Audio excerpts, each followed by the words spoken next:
최경영의 최강 시사.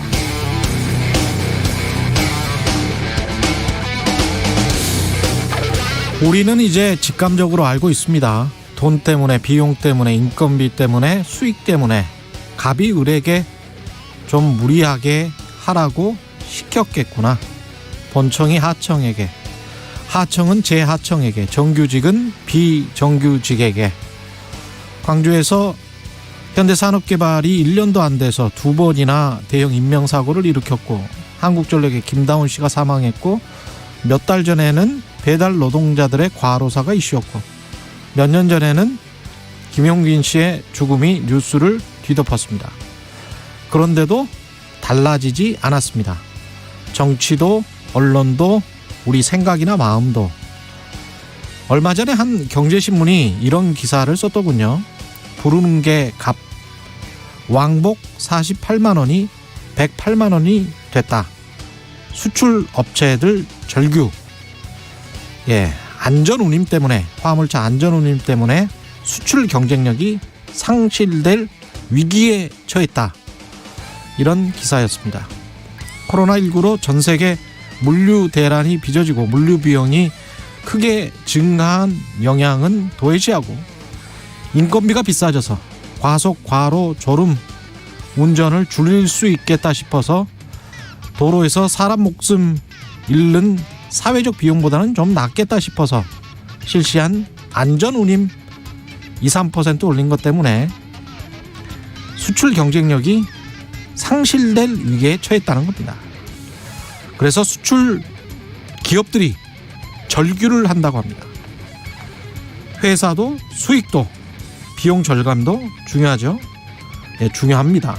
그런데 이게 다 인간이, 우리가 먹고 살자고 이러는 거잖아요. 사람들 죽이면서까지 그게 그렇게 중요합니까? 사람 값, 인건비는 그렇게 싸게 최하로 매기고 싶어 하면서 왜 또 그렇게 아이들 많이 낳아야 한다고, 저출산이 문제라고 그렇게 주장하고 있습니까? 이상하지 않습니까?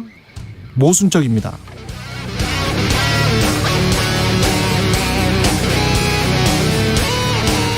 네, 안녕하십니까. 1월 13일 세상에 이익이 되는 방송 최경영의 최강시사 출발합니다. 저는 KBS 최경영 기자고요. 최경영의 최강시사 유튜브에 검색하시면 실시간 방송 보실 수 있습니다. 문자 참여는 짧은 문자 50원, 긴 문자 100원이 드는 샵9730, 무료인 콩 어플 또는 유튜브에 의견 보내주시기 바랍니다.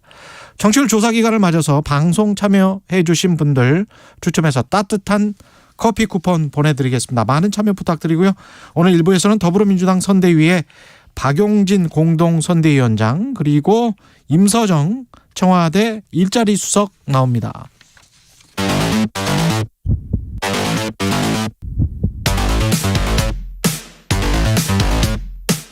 오늘 아침 가장 뜨거운 뉴스 언박싱.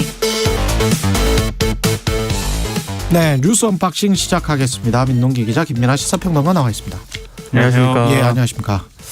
광주 이 현대산업개발 아파트 붕괴 현장 수색 작업 진행 중인데 아직 못 찾았습니다, 사람들. 어제 이제 붕괴 현장 내부로 구조대원을 투입을 했거든요. 근데 워낙에 안전 문제가 좀 거기도 좀 현장에 있기 때문에 낭떠러지 부분입니다. 그러니까요. 예, 그래서 구조대원들 접근하기가 쉽지 않은 그런 상황입니다. 우리가 영상에서 봤는데 구조대원들도 잘못하면 위험하겠더라고요. 그렇습니다. 그래서 특별한 성과는 거두지 못하고 저녁에 수색을 마무리를 한 그런 상황인데요. 일단 오늘 날이 밝는 대로 다시 수색에 나설 예정이라고 합니다.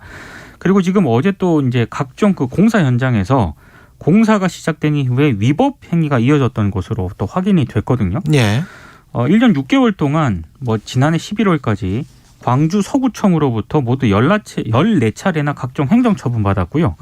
과태료 부과가 결정된 사안도 12번에 이른다고 합니다. 그런데 이건 무시하고 계속 공사를 강행을 해서 더 논란을 좀 빚었고, 그리고 사고 당일에는요, 강풍 때문에 이 크레인 작업이 중단이 됐거든요. 예. 그런데도 콘크리트 타설 작업은 영하의 날씨에도 계속 진행이 된 것으로 또 확인이 됐습니다.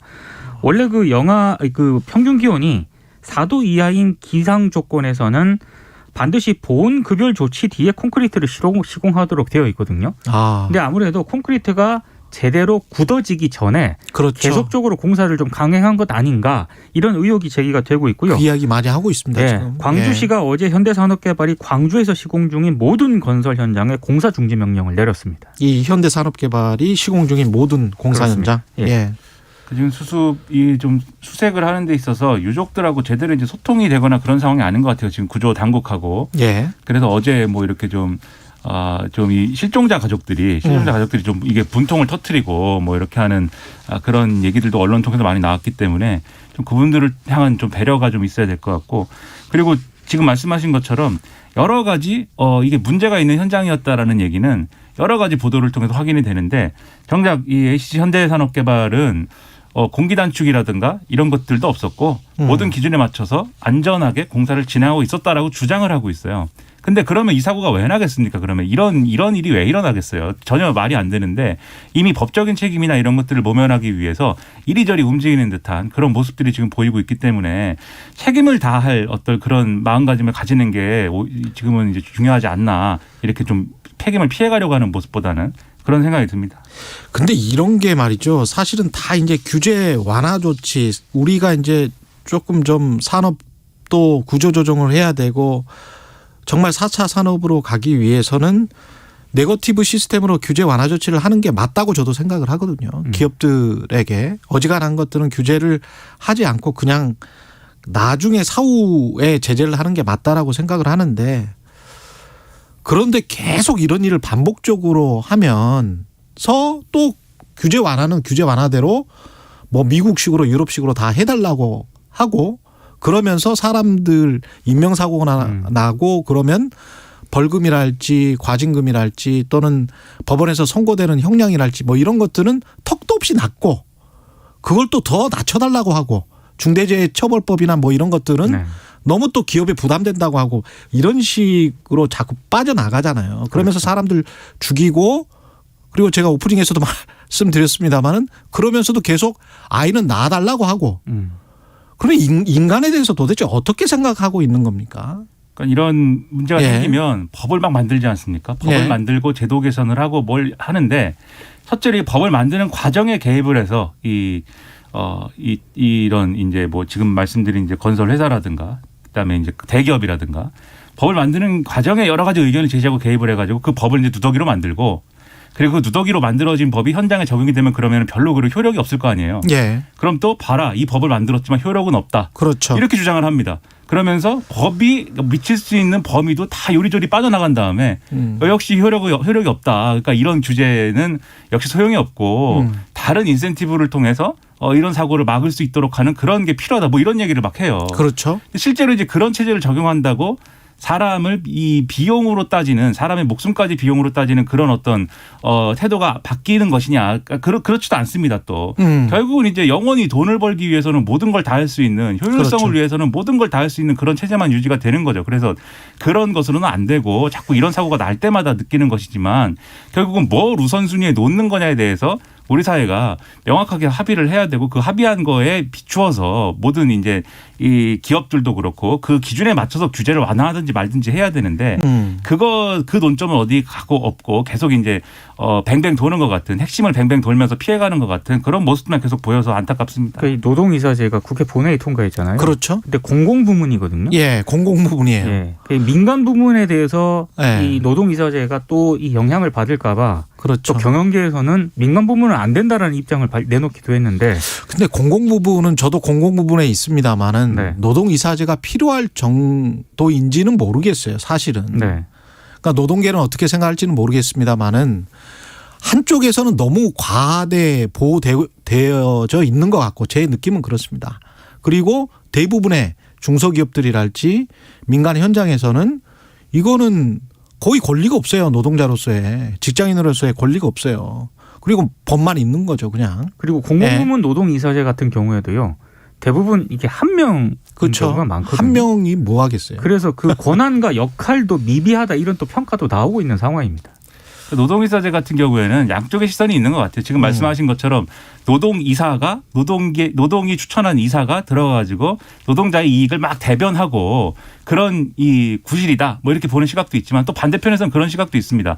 예를 들면 노사 간의 갈등이 커지는 이유 중에 하나는 각자의 사정만 알고 이제 서로의 사정을 몰라서일 수도 있다. 그래서 노동이사제를 통해서 노동자는 이제 경영 상태나 이런 것들을 충실히 알고 그리고 이것들이 어떤 갈등의 폭을 키우기 전에 개입을 할 수 있는 통로를 만들어주고 그 개입을 통해서 극단적인 노사 갈등을 피하고 그리고 사측도 계속해서 이제 이 노조라든가 노동자들의 입장을 계속해서 좀 생산적으로 수용할 수 있는 환경을 만드는 데 필요한 게 또 노동이사다. 이런 시각이 있는데 결국 노동이사라는 하나의 도구를 가지고도 양쪽을 다 할 수 있는 거잖아요, 지금. 그렇죠. 어느 쪽으로 갈 것이냐는 또 그것도 사회적 합의에 달린 문제이기 때문에 제도 하나가 있다라고 해가지고 모든 것들이 뭐 바뀐다든지 더 나아진다든지 그 제도 때문에 부작용이 일어난다든지 저는 이런 것들이 다 사실 주변적인 얘기가 아닌가 이런 생각이 드는 겁니다. 그래서. 그러니까요. 노사 협의를 통해서 사실상 거의 반반 정도로 해서 경영을 하는 독일 기업들의 경우도 우리가 생각을 해보면 충분히 경쟁력 있는 기업이 그렇게 해서도 나올 수 있다. 그렇죠. 뭔가 좀 생각을 바꿔야 되겠다 그런 생각을 합니다.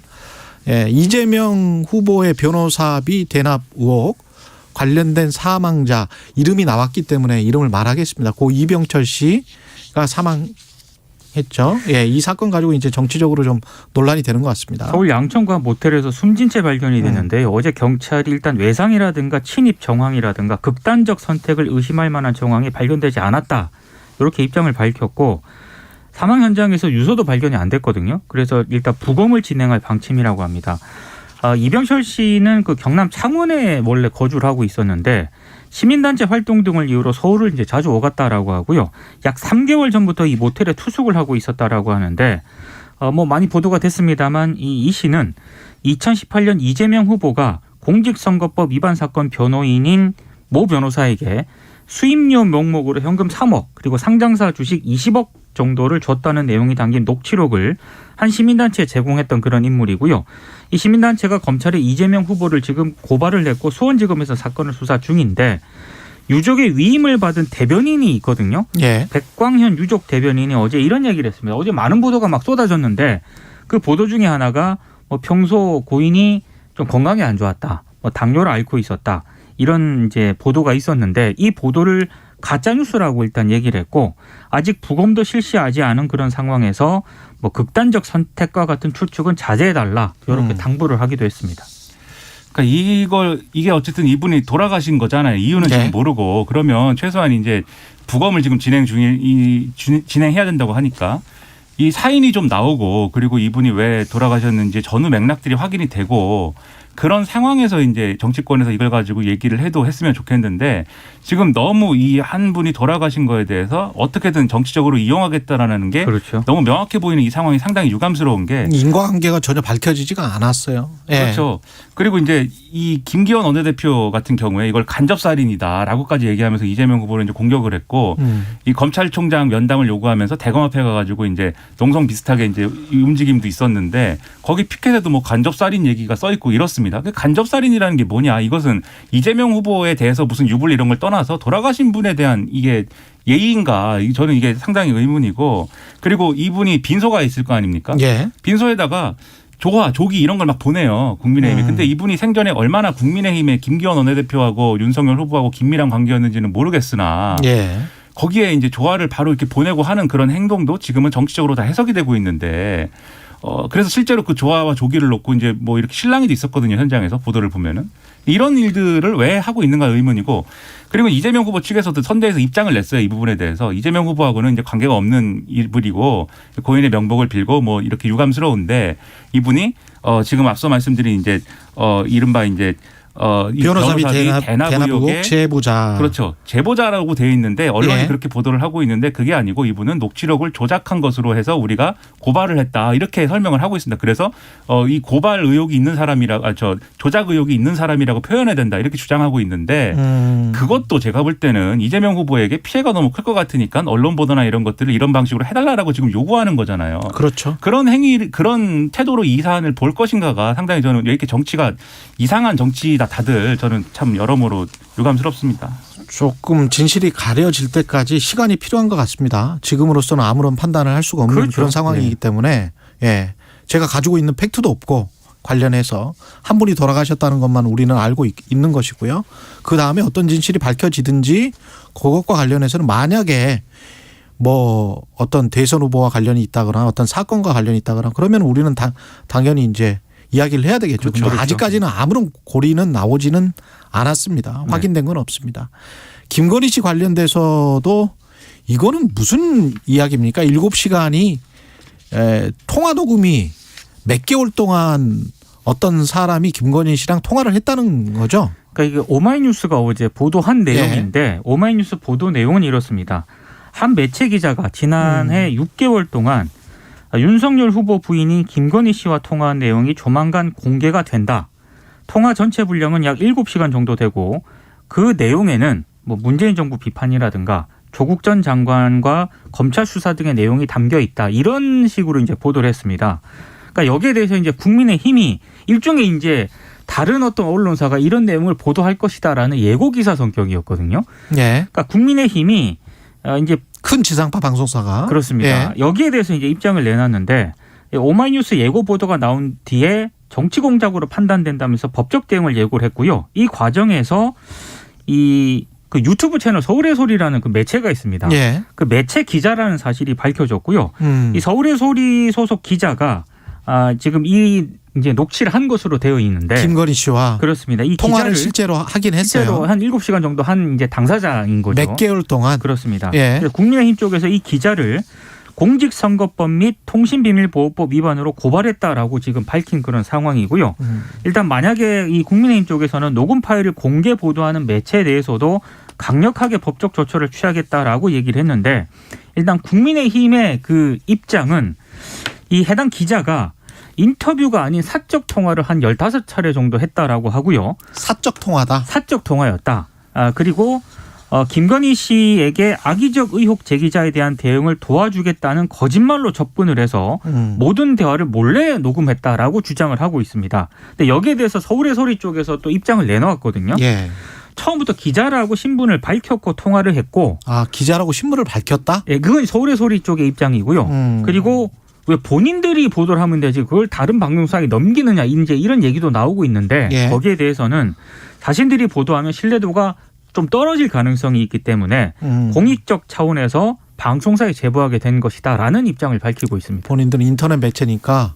예. 기자가 이런 뭐 지금 현행 법령에 위반되는 방식으로 이렇게 뭐 녹음을 했다거나 그런 게 아니면 기자와 통화를 한 것은 이것은 여기까지는 사적 통화고 여기까지는 뭐 공적 통화고 이런 게 뭐 어디 있겠습니까? 따로 이제 비보도를 전제로 뭐 한 그런 대화를 한 게 아니라면은 그런 명시적인 어떤 이 의사표명을 하지 않았다라면은 예. 그리고 이제 비보도를 전제로 하는 뭐 그런 의사표명을 했더라도 이 보도 가치가 있고 이거는 해야만 한다라는 이제 판단이 있다라면 그건 언론사가 할 수 있는 거거든요. 그렇죠. 언론사라고 예. 하면 판례들은 그렇게 돼 있습니다. 네, 예. 그렇습니다. 그래서 이거를 가지고 뭐 어떤 취재의 절차와 보도의 절차를 가지고 얘기를 하는 것은 제가 볼 때는 이제 다소 무리인 것 같고 다만 이런 건 있을 수가 있을 거예요. 이제 김건희 씨가 무슨 얘기를 했느냐가 그래서 중요한데 예를 들면 김건희 씨가 자신이 뭐 예를 들면 특정 사건에 대해서 어떻게 생각한다라든지 예. 그리고 이제 과거사에 대해서 뭐 이러쿵저러쿵 제기된 의혹들이 뭐 부당하다든지 이런 수준의 얘기들을 뭐 7시간을 뭐 항변을 하고 뭐 이렇게 한탄을 하고 뭐 그런 내용이라고 한다면 보도의 가치가 없죠. 그렇죠. 예. 가치도 없고 아마도 유권자들이 이런 보도를 보고선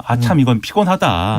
이건 뭐 망신주기 하는 것 같다. 이렇게 받아들일 거예요. 근데 그게 아니고 김건희 씨의 발언 중에 뭐 새로운 팩트가 있다거나 그렇죠. 또는 현재 진행되고 있는 여러 가지 뭐 논란의 어떤 일면을 볼 수 있는 그러한 어떤 입장 표명이 있다거나 뭐 이런 게 있다라면 그거는 이제 보도를 할 수가 있는 것이죠. 그래서 이거를 국민의힘이 무조건 이게 잘못된 취재이기 때문에 보도를 하지 말아야 되고 우리는 법적 조치를 하겠다 이렇게 주장하기보다는 어떤 이제 내용에 있어서가 어떤 문제 그것을 보도하면 어떤 문제가 발생한다는 것인지를 명확하게 입장 표명을 할 필요가 있어 보이고요.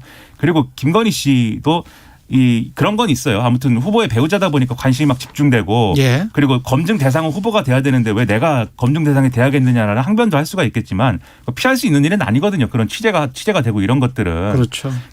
기자들하고 너무 통화를 많이 하고 이런 것은 결국은 좋지 않습니다. 네. 예.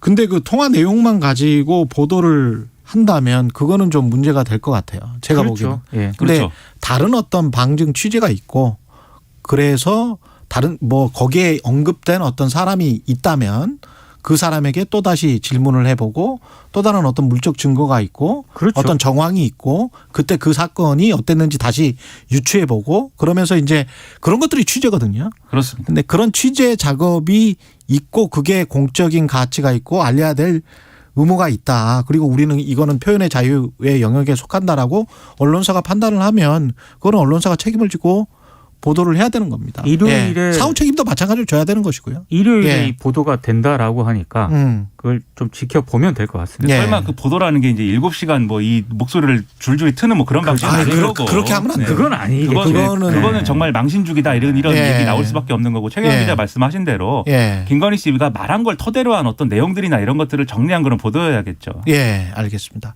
심상정 후보는 지금 선거운동 일정을 중단했습니다. 전격적으로. 그러니까 지금 언론 보도를 바탕으로 좀 전해드리면은요. 예. 지금 지지율 하락에 따른 어떤 그런 판단 때문인 것으로 지금 보입니다. 다만 갑자기 이제 일정을 정적 중단해버리니까 여러 해석이 좀 나오잖아요. 근데 후보 사퇴라든가 뭐 다른 당 후보와의 단일화 이런 부분에 대해서는 고려하지 않는다라고 분명하게 입장을 내놓았고요. 예. 또 일부 언론 보도를 보면 오늘 선거기조 관련 쇄신안을 발표한다라는 그런 보도도 있거든요. 뭐 메시지를 비롯해 실무 중심 선대위 개편까지 전반적인 선거 전략을 쇄신하는 그런 내용이 담길 것이다. 이런 보도도 있는데 어제 오후에 전격 그 일정을 중단한다고 해놓고 또 오늘 이렇게 갑자기 또 쇄신안을 발표를 하면 굳이 일정 중단을 할 필요가 있나 이런 생각도 들고요. 예. 아무튼 선거 관련 부분에 있어서 아무래도 최근 안철수 후보가 지지율이 굉장히 상승하고 있잖아요. 근데 심상정 후보 같은 경우에는 여전히 지금 반등을 못하고 있거든요. 그런 부분들의 고민이 상당히 좀 깊었던 것으로 보입니다. 그러니까 이런 정치와 선거의 구도로만 보자면 지금 정의당과 심상정 후보의 공간이 없어요. 이게 보통은 과거 같은 구도면은 이 양당 후보에 실망한 사람들이 진보정당에 뭔가 기대를 걸어보자. 진보정당은 어쨌든 뭔가 가치와 명분을 중시하는 정당일 테니까 이러면서 이제 기대를 걸어가지고 오는 표들이 있었는데 예. 지금 그 부분을 안철수 후보가 다 흡수해버린 거잖아요. 그러면서 그러니까요. 이제 예. 3자 구도가 될 거냐 말 거냐 이렇게 가버린 것이기 때문에 이 공간이 없어졌기 때문에 고민은 클 겁니다. 그런데 심상정 후보가 일정 중단을 했다고 이제 얘기를 할 때에는 지금 보도나 이런 것들을 보면은 이게 어떤 계획되고 준비가 돼서 만약에 이런 상황이면 일정 중단하라 이런 게 아니라 후보가 본인이 그냥 결심을 나름대로 해서 지금 선대위에 통보를 한 것 같아요. 그래서 언론 취재는 지금 선대위를 통해서 이루어지고 있는 것인데 사실 뭐 사퇴는 없다, 단일화는 없다라고 얘기를 하고 있지만 그거는 선대위에서 하는 얘기인 것이고 실제 심상정 후보가 무슨 고민을 하고 있는지 지금 아무도 모릅니다. 지금 제가 볼 때는. 예. 그래서 만약에 그런 후보 거취에 대한 문제를 포함하지 않는데 일정 중단을 굳이 선언하면서 이렇게 뭐 숙고에 들어가고 핸드폰 꺼버렸을까? 저는 그거는 의문인데 그런데 만약에 사퇴라든가 또는 이제 단일화, 제3지대 단일화일지 법률권 단일화일지는 모르겠으나 그런 방식의 어떤 승부수를 건다라고 했을 때는 이게 지금 정의당의 상태가 그런 승부수를 또 이렇게 막 던질 수 있을 정도로 또 그러한 기반이 되지도 않아요. 왜냐하면 분명히 또 당 정체성 논란이나 여러 가지 논란으로 이어질 수밖에 없기 때문에 지금 그야말로 정의당은 기로에 서 있는 상황이다. 저는 이렇게 보입니다. 예. 이재명 후보와 윤석열 후보의 정책 발표가 조금 있었는데 지금 시간이 뭐 별로 없어서 간단하게만 말씀드려야 되겠네요. 이재명 후보는 10대 그룹 최고 경영자들을 만나서 산업전환 이거 대비해야 되고 양질의 일자리 5만 달러 시대 열겠다 이 말 했고요. 윤석열 후보는 게임을 질병시하면 안 된다. 관련해서 이용자들이 느끼는 어떤 불공정을 해소하겠다. 그리고 공영방송을 어떻게 하겠다. 공영방송 정상화 방안, 예, 이런 것들을 이야기를 했다고 합니다. 그러니까 윤석열 후보는 흔히 말해서 20대 청년들의 겜심, 예. 게임 표심을 좀 잡겠다는 전략인 것 같고요. 이재명 후보 같은 경우에는 합리적인 어떤 그 규제 있지 않습니까? 이런 부분에 대해서는 필요하다 이런 점을 굉장히 강조를 했거든요. 그러니까 약간의 어떤 그런 노선 차이가 분명히 감지가 되는 행보인 것 같습니다. 그러니까 이재명 후보는 큰 얘기를 하고 싶은 것 같고 어제도 말씀드린 대로 산업구조 전환이라든가 이런 거를 계속 얘기하는 거고 윤석열 후보 예를 들면 어제 얘기한 것 중에서 확률형 아이템에 대한 규제 이런 것들 예. 그걸 사용자들이 직접 이제 개입할 수 있도록 해준다 이런 거는 아마 기성세대는 무슨 얘기야 할 텐데 20대 남자 게임하는 분들은 진짜 중요해요. 레게는 굉장히 중요한. 그렇죠. 굉장히 좋아하는 얘기를 했기 때문에 뭐 반응은 좋고요. 근데 이제 제가 이상하다고 생각하는 건 지금 말씀하신 공영방송 정상화에 대해서 사극을 반드시 찍어야 된다. 그다음에 뉴스에 국제 뉴스를 30% 이상 뭐 해야 된다. 이거는 제가 볼 때는 편성권 침해다. 이렇게 얘기할 수 있는 부분이고. 방송법에 그렇게 하면 안 되도록 되어 있습니다. 그렇습니다. 이걸 할 수 있는 유일한 방법은 과거에 이제 보수 정권이 했던 것처럼 이른바 방송 장악의 형태로 뭐 이렇게 막 내려보내 갖고 하는 방법밖에 없는데 그렇게 해서 제가 여기가 KBS니까 뭐라고 말씀드리기 어려운데 그렇죠. 그렇게 해갖고 너무 상처가 큰 사회적으로 상처를 크게 남겼기 때문에 그걸 좀 돌아보면서 약속을 공약을 해줬으면 좋겠습니다. 예. 국제뉴스 열심히 하겠습니다. 저도 열심히. 제가 외신 자주 그렇죠. 소개를 많이 하잖아요. 그렇죠. 전 세계 외신을 하루에 제가 볼 때는 한 12시간 이상 보시는 분이에요. 최경영의 최강시사가 모범이 되도록 하겠습니다. 30% 이상. 유럽 언론까지 지금 50% 100%라도 한번 해보겠습니다. 중동 언론까지 보시니까.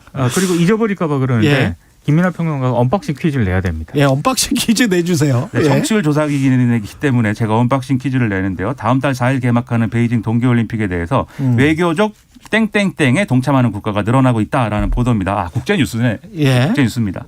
부당한 행위에 대항하기 위해서 정치, 경제, 사회, 노동 분야에서 조직적이고 집단적으로 벌이는 거부운동을 가리키는 세 글자의 이 단어는 무엇일까요? 라는 게 문제고요. 짧은 문자 50원, 긴 문자 100원이 드는 샵 9730, 무료인 콩 어플 또는 유튜브로 답을 보내주시면 시청을 통해서 아마도 최경영 기자가 직접 커피 쿠폰을 보내드린다라는 내용입니다. 심지어 뭐 정답도 영어지 않습니까? 그렇습니다. 최근에도 논란이 됐고 특히 일본이 우리한테 뭔가 수출 규제를 하고 이럴 때도 이게 큰 논란이 됐던 그런 행위이죠. 힌트가 너무 어려운 것 같습니다. 그렇습니까? 최근에 멸공 챌린지에서도 나왔습니다. 알겠습니다. 여기까지 하겠습니다. 뉴스 언박싱 민동기 기자 김민하 평론가였습니다. 고맙습니다. 고맙습니다. KBS 1라디오 최경영의 최강시사 듣고 계신 지금 시각 7시 46분입니다. 날씨 정보입니다. 당분간 강추위가 지속되겠는데요. 대부분 지역에 한파특보가 내려진 가운데 낮은 곳은 영하 15도 이하, 중부지방 등 곳곳에서 영하 10도 이하로 떨어져 춥겠고요. 바람까지 강해 체감온도는 더 낮겠습니다. 건강관리에 유의하셔야겠습니다. 내일 낮부터는 평년 기온을 회복하면서 주말에는 추위가 조금 누그러지는 경향을 띠겠습니다. 오늘 대부분 지역으로 맑은 날씨를 보이겠지만 충남 서해안과 전라권 서부 중심으로 눈이 많이 내리겠습니다. 대설특보 해당 지역인데요. 이렇게 호남 서부와 제주 산지 쪽은 3에서 많게는 10cm 안팎, 충남 서해안과 제주 최대 5cm의 눈이 내리겠습니다. 교통안전에도 유의하셔야겠습니다. 해안과 강원 산지, 제주의 바람도 매우 강하고요. 대부분 해상의 파도도 높아서 운항정보도 꼭 육해공으로 확인하셔야겠습니다. 지금 서울의 기온은 영하 6.5도입니다. 지금까지 날씨였고요. 다음은 이 시각 교통 상황 알아보겠습니다. KBS 교통정보센터의 오수미 씨입니다. 네, 이 시각 교통정보입니다. 출근길 정체와 함께 지금 경인 지역을 중심으로는 여러 사고가 있습니다. 영동고속도로 인천 방향으로 서창 분기점부터 도로 끝까지 정체가 심한데 사고의 여파로 지장을 받고 있는 상황이고요. 경인고속도로 서울 방향으로도 서운분기점에서 승용차 관련한 사고가 있었습니다. 1차로를 차단하고 수습이 한창이라 뒤로 속도를 못 내고 있고 반대 인천 방향으로도 부천 진출로에서 승용차 사고가 나면서 뒤로 밀리고 있으니까 조심하셔야겠습니다. 지금까지 KBS 교통정보센터였습니다.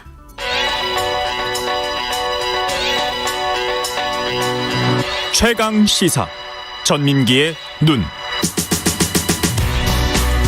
네, 전민기의 눈 한국인사이트 연구소 전민기 팀장 나와 있습니다. 안녕하십니까? 네, 반갑습니다. 전민기입니다.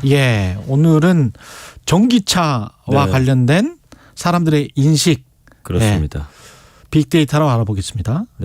그 전기차에 대한 관심이 진짜 높잖아요. 그렇죠. 그러니까 보급률에 비해서 사실 관심도는 훨씬 더 크다라고 봐야 될 것 같은데 그 지난주에 이제 2022년 이끌 트렌드로 전기차 이제 소개해 드렸죠. 당시에 이제 올해는 전기차가 기존의 최첨단에서 평범한 이슈가 될 거다. 더 많은 사람들이 구입할 거고 전체 자동차 시장의 10%를 차지하게 될 것이다. 뭐 이런 전망이 나와서 전체 자동차 시장에 새차 시장. 그렇습니다. 그렇게 되면 이제 급격하게 어쨌든 올라가네요, 진짜. 인식이 어쨌든 좋아야지 바뀐다. 그리고 방향성도 그렇지만 그래서 실제로 우리 국민들은 전기차에 대해서 어떻게 생각하는지 좀 궁금해서 그렇죠. 좀 살펴봤습니다. 일단 뭐 자동차 하면 그래도 내연기관차 좋아하시는 분들 아직도 있고 그 소리나 이런 거 좋아하잖아요, 사람들이. 맞습니다. 특히 남자들은 그런데 네. 전기차는 어느 정도나 사람들이 관심을 가지고 있습니까? 일단 관심도. 그냥 자동차 언급량이 1년에 한 150만 건 정도 되거든요. 예. 근데 이제 자동차 이 연관어 중에서 전기차가 5위 정도 차지하고 있는데 5위. 뭐 그렇다고 뭐 수소차, 뭐 내연기관차 이런 게 1, 2위 안에 있는 건 아니고요. 자동차를 전체적으로 봤을 때 5위니까 사실은 많은 거네. 그렇습니다. 예, 그래서 많은 뭐 거네요. 가격이나 비용, 뭐 반도체 뭐 이런 단어들 사이에 사실은 그렇죠. 안전 뭐 이런 단어들 사이에 지금 있는 거예요. 그렇습니다. 배터리, 그다음에 예. 전기차, 뭐 반도체, 물론 이거는 뭐 다른 차에도 들어가지만 이런 것들이 이제 전기차 관련 키워드라고 볼 수가 있고요. 그럼 전기차로 좀 요거를 축소해 봤을 때는 예. 일단은 뭐 여러 키워드들 나옵니다. 뭐 보조금 이야기도 있고 뭐 에너지, 환경, 친환경 이야기도 있는데 보니까 아이오닉이랑 테슬라 이 두 가지, 하나는 브랜드고 하나는 이제 뭐 차 종류인데 예. 테슬라는 일단 이것도 뭐 차의 종류라고 봤을 때는 예. 두 가지가 가장 큰 관심을 받고 있다. 그러면서 긍부정 감성 비율이 71.9 대 20.5더라고요. 예.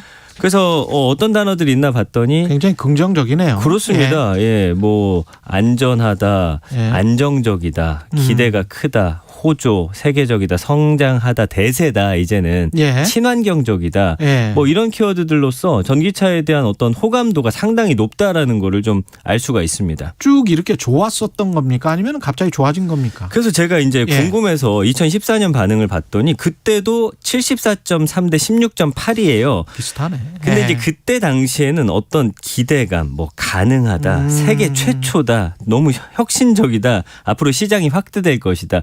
실제 사용했다라기보다는 전기차 나와보니까. 자체가 예. 주는 어떤 이미지나 뭐 친환경적인 이런 부분들이 긍정적인 반응이었고 이제는 실제로 타봤더니 좋더라. 그렇죠. 이런 좀 변화가 생겼더라고요. 테슬라 아이오닉 이게 이야기가 많았다는 건데 언급량이 어느 정도나 됩니까? 일단 테슬라는 한 39만 5천 건 정도 되고요. 아이고. 아이오닉은 한 8만 건. 물론 예. 테슬라가 훨씬 더 많습니다. 압도적이네요. 근데 이제 예. 긍부정 비율이 좀 흥미로웠어요. 아이오닉이 72.2 대 16.4로 긍정 비율이 높은 반면에 예. 테슬라는 56.7 대 31.6으로 훨씬 좀 낮더라고요. 아. 그래서 이제 아이오닉 같은 경우는 뭐 안전하다, 예쁘다, 새롭다, 사고 싶다, 귀엽다, 뭐 대박이다. 그러니까 일단 나오고 나서 타신 분들의 어떤 반응도 상당히 좋았고요. 예. 그 테슬라는 뭐 여러 가지 좀 일들이 있었습니다. 가격이 인상된다든지 오작동 그리고 이제 고장 났을 때 그렇죠. 사실은 범퍼가 뒤에 범퍼가 그냥 예. 다시 빠져버린다든지 그런 부분 예. 때문에 좀 부정비율이 높게 나타나는 그래서 이런 좀 차이가 있습니다. 실제로 지금 전기차 많이 팔리죠. 그렇죠. 올해 전기 자동차 내수 판매가 뭐 10만 대 넘어서고 수소차는 한 1만 대 정도 될 거다라고 하는데 지금 한국이 글로벌 전기차 판매량에서 5위를 기록하고 있고요. 5위. 그 2021년 1월에서 11월 내수 판매 실적 보니까 전기차가 9만 1,100대, 지난해 같은 기간보다 106.6%나 증가했고요. 와. 수소차도 49.8% 증가했더라고요. 예. 그래서 올해 전기차 수출도 한 15만 대 하고 수소차는 1,000대 정도 할 거다. 그러니까 세계 자동차 시장에서 차지하는 국내 친환경차의 비중을 보니까 전기차가 5.5%, 뭐 수소차가 뭐 5.8%, 뭐 각각 58% 죄송합니다. 예. 5위와 1위를 이렇게 차지하고 있는데 뭐 이런 비율은 계속해서 올라가지 않을까라는 생각이 듭니다. 초기 상승률이나 이런 거는 계속 이어지겠습니다. 이 정도의 100%의 상승이면 어마어마한 거죠. 그리고 산업이. 그 앞으로 이후에 전기차를 구입하겠다라는 국민들의 비율은 훨씬 높기 때문에 그렇죠. 급속도로 좀 높아질 것 같아요. 아무래도 지금 현재 테슬라가 가장 많이 팔리는 전기차죠. 글로벌 전기차 판매일이 테슬라고요. 2위가 이제 이건 중국 내 판매가 많다 보니까 상하이, 3위가 예 폭스바겐, 4위는 중국의 비아디, 그다음에 이제 현기차 순이고요. 수소차에서는 현대기아차가 지금 1위를 달리고 있고 일본의 도요타하고 혼다가 뒤를 쫓고 있는 상황이어서 예. 그래서 뭐 국내 이제 그 전기차에 대한 어떤 그 반응들이 세계적으로 예. 좀 높아지고 있어서 일단 늘어날 것 같고요. 테슬라는 수소차 뭐 같은 경우는 예. 상용 트럭이랄지 버스랄지 이런 쪽으로 많이 될 수도 있고 그다음에 심지어는 선박도 가능합니다. 예, 그렇습니다. 선박도 친환경 선박도 수소 선박이 가능한 한 어떤 기술로 점점 가고 있기 때문에 예. 그쪽은 상당히 우리가 기대를 해볼 만합니다. 그래서 중국의 이 비율은 중국 내 판매가 훨씬 많기 때문에 테슬라, 그다음에 폭스바겐, 현기차 이렇게 글로벌 시장에서 큰 인기를 얻고 있는 것으로 보입니다. 저도 사실은 유튜브에서 전기차 많이 찾아보고 있는데 그렇죠. 유튜브 반응도 좀 살펴주세요. 일단 1년 동안 9,000개 가까운 영상이 올라오고 있고 조회수가 1억 8천만 건 굉장히 높죠. 그래서 인기 동영상도 보니까 뭐 충전 대신 배터리 교체한다 요 기사 보셨죠? 예. 전기차 타면 뭐 겨울에 히터 못 트는 이유 뭐 등등등해서 전기차 관련한 그 영상들이 큰 인기를 끌고 있습니다. 유튜브 보니까 여기에서도 그 뭐랄까요, 굉장히 인기를 끄는 네. 안경 쓰시고 귀엽게 생긴 중년의 남자분이 있거든요. 네네. 자동차 정말 많이 하시는 분. 아, 저 알아요. 예. 예. 그분 정말 설명 잘하더라고요. 맞습니다. 예. 한국인사이트 연구소 전민기 팀장이었습니다. 고맙습니다. 감사합니다. 언박싱의 퀴즈 정답은 보이콧이었고요. 2143님, 7702님, 6253님, 4847님, 3502님에게 예, 따뜻한 커피 쿠폰 보내드리겠습니다. 고맙습니다.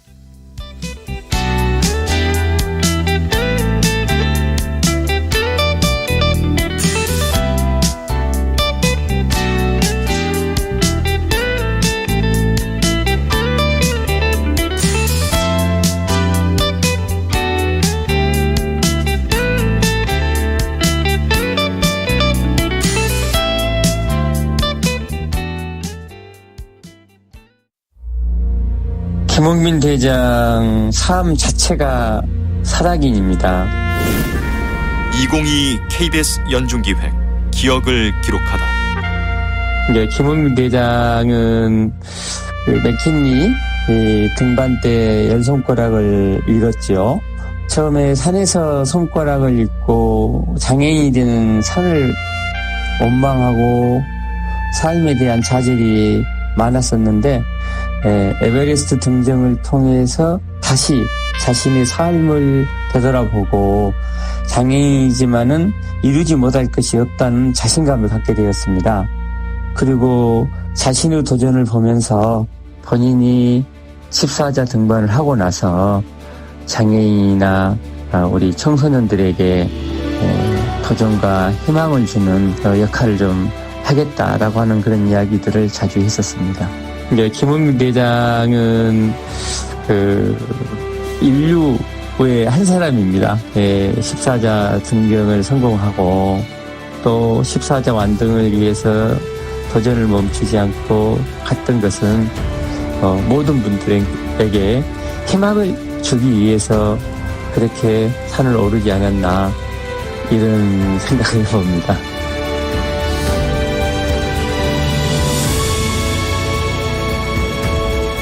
산악인 고 김홍빈 씨를 묵묵히 응원해준 광주 산악회 피기련 회장은 기억합니다. 그가 오른 건 7대륙의 최고봉과 히말라야 14좌만이 아닙니다. 장애인에 대한 편견과 차별의 벽을 딛고 일어서 포기하지 않으면 반드시 이룰 수 있다는 희망을 보여주었습니다. 당신과 대한민국의 기억, KBS가 기록합니다.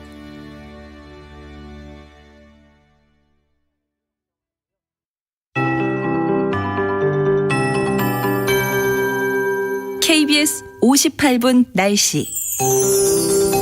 대부분 지역에 한파특보 내려진 가운데 내일도 서울 영하 11도로 예상되는 등 중부지방 등 곳곳에서 영하 10도 이하로 떨어져 매우 춥겠습니다. 바람까지 강해 체감온도는 더 낮겠습니다. 건강관리에 유의하셔야겠습니다.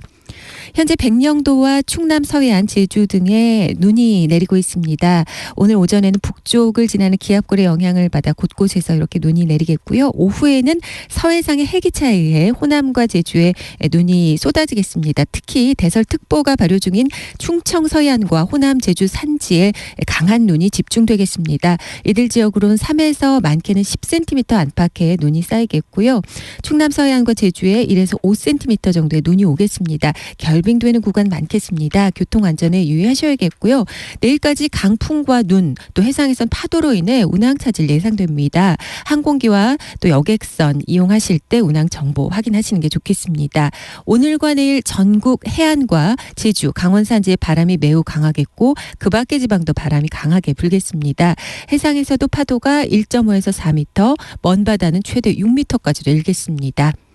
오늘 서울의 낮 기온 영하 4도로 예상됩니다. 전국 영하 6도에서 영상 4도 보이겠고요. 지금 서울의 기온은 영하 8.5도입니다. 강혜종입니다.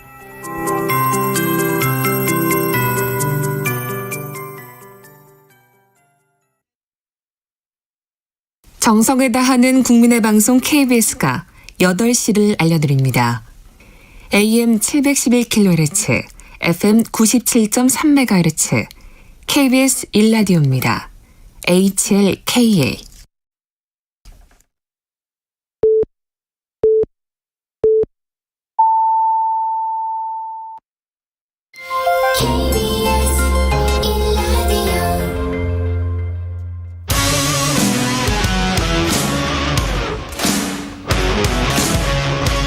오늘 하루 이슈의 중심 최경영의 최강 시사.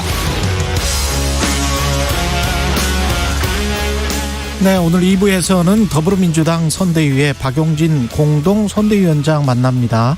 대선 55일 정도 남았네요. 요동치는 대선 지형, 지지율, 여당에서는 현안들 어떻게 챙겨가고 있는지, 이 후보의 박스권 상단을 뚫을 전략이 뭔지 이야기 나눠보겠습니다. 박용진 위원장님 전화로 연결돼 있습니다. 안녕하세요. 네, 안녕하세요. 새해 복 많이 받으십시오. 예, 새해 복 많이 받으십시오. 예. 동분서주 하시는데 2030 세대들과 정치 변혁을 위해서 동분서주한다. 구체적으로 뭘 하십니까, 지금? 제가 지금 공동선대위원장, 예. 그리고 선대위사나 청년과 미래 정치위원회 상임위원장이에요. 예. 이 이제 그 기구의 이름에서 나오는 것처럼, 우리 청년들이 도전하고 또 노동하는 일터에서의 어려움, 이런 것들을 제도적으로 어떻게 극복해 나갈 거냐라고 하는 측면 하나 하고요. 또 하나는 우리 청년 당사자들이 이 정치를 좀 할 수 있도록 기회를 만들어 나가는 우리 당내 분위기 조성, 또 제도의 변화, 이런 것들을 하려고 해요. 예. 그래서 대통령 선거 국면에 청년들의 목소리 담기 위해서 그야말로 전국 각지를 다니고 있고, 오늘도 전북 지역에서 행사가 여러 개 있어서요. 예. 오늘 전주로 가는 기차에 몸을 싣기 위해서 전화로 지금 인터뷰를 대신합니다. 그렇군요. 이 청년들 2030들이 느끼는 어떤 불만 같은 게 구체적으로 뭐든가요? 들어보니까. 일단 20대, 30대 조금씩 서로 얘기들은 다른데요. 예. 다만 다 똑같아요. 저희가 20대, 30대였던 때 가졌던 사회적인 불만, 그리고 어떤 미래에 대한 불안, 이런 것들이 있는데, 예. 그래도 상대적으로 기성세대에게는 도전했을 때, 실패했을 때의 어떤 불안감들을 대신해 줄 수 있는 여러 가지 장치나 혹은 경제 성장 국면이었다라고 하는, 그렇죠. 어떤 기회가 더 열려 있었잖아요. 근데 예. 지금은 그런 면에서 오히려 경쟁이 더 치열하고, 한번 실패하면 일어설 수 없을 것 같고, 내 집 마련의 꿈은 더 멀어졌고 하는 이런 구체적인 미래에 대한 불안들이 가장 큽니다. 그래서 그렇습니다. 예. 정치에서 청년들의 목소리를 내는 것도 중요하고요. 지금 20대, 30대 청년들이 사회에서 자기 노동할 수 있는 일자리, 장기적으로 자신의 미래를 구상해 나갈 수 있는 그런 발판이 마련하는데, 기성세대가 많은 양보도 해야 되고, 제도적인 변화도 같이 해줘야 된다고 저는 생각을 합니다. 예. 어제인가요? 김종인 국민의힘 전 총괄선대위원장 만났다고. 예. 그 보도에 많이 나왔던데 어떤 이야기 나누셨습니까? 보도에 나온 대로 예. 당연히 대선 국면에 두 정치인이 만났는데, 예. 대선 얘기가 제일 많았고요. 예. 사실 국민의힘에서 제가 제일 가신다고 할 때 제일 걱정했던 게, 저 아수라장에서 오히려 험한 꼴 당하시는 거 아닐까, 이런 걱정이었는데, 아니나 다를까 지금 그렇게 돼서 좀 뭐 그 위로차 같고요. 예. 단일화에 대해서 제가 이제 뭐 걱정스러운 뭐 말씀을 드렸더니 아마 안 될 거라고 자기는 본다고 하시고서. 예. 근데 그거는 뭐 저는 믿고는 싶은데 그래요? 믿고는 싶지만 그렇게 안 될 거라고 하는 전망만 보고 있으면 예. 우리 이제 선거를 치르는 국회의원으로서 혹은 선대위의 주요 간부로서의 태도가 아닌 것 같고 서로 전망이 같은 것도 있고 또 틀린 것도 있고 그랬습니다. 그러면 어쨌든 우리 뭐 예. 선거 과정에서 그 이재명 후보에 대한 뭐 간접 지원, 조언 이런 것들을 부탁은 드렸고, 예. 그거 이제 민주당이 계속해서 노력해야 될 측면이라고 생각합니다. 간접 지원, 측면 지원을 부탁드렸더니 뭐라고 이야기하시던가요? 그 부분에 대해서는 뭐 딱 떨어지게 무슨 말씀을 하신 거는 없고요. 예. 말씀드린 것처럼 민주당이 그러니까 국민의힘 쪽으로 그 여러 뭐 중도의 힘이라든지 지지의 힘이 뭉치지 않도록 하는 거. 그리고 이재명 후보에 대한 지지와 우호적 분위기를 만들어내는 과정에 김종인 전 비대위원장에 대한 민주당의 여러 가지 역할들이 있을 거라고 봅니다. 김종인 전 비대위원장은 왜 단일화가 안 될 거다라고 전망을 하시던가요? 제일 제가 뭐 구체적으로 말씀드리긴 뭐합니다만. 그래요? 예, 그 두 후보의 어떤 뭐 정치적인 감각 이런 것들에 대한 문제 아니겠습니까? 잘 안 맞는다.